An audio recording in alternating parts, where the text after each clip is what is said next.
Hello and welcome to Color with Kendi. In today's Procreate Basics, we're going to talk about how you can increase the brush size in Procreate. I would love for you to follow along. I'm going to create a new canvas. Now I'm going to select one of the Procreate default brushes to work with. It's in the sketching brush set. It's called 6B Pencil. So tap on that and then select a dark color and let's test it out at the largest size.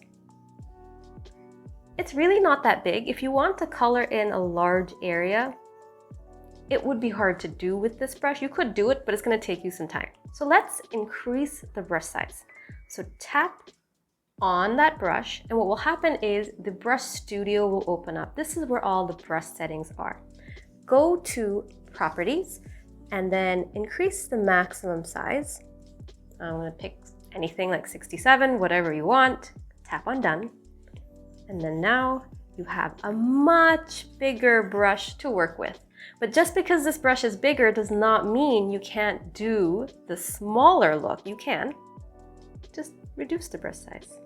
So this just increases the maximum brush size. And if you want to reduce the size of a brush, you can do that too. It's the same thing. Go into the brush and then reduce the minimum brush size. So you can get a really small brush size if you need it. So that's how you change brush sizes in Procreate. If you have any questions, let me know in the comments below. See you in the next video.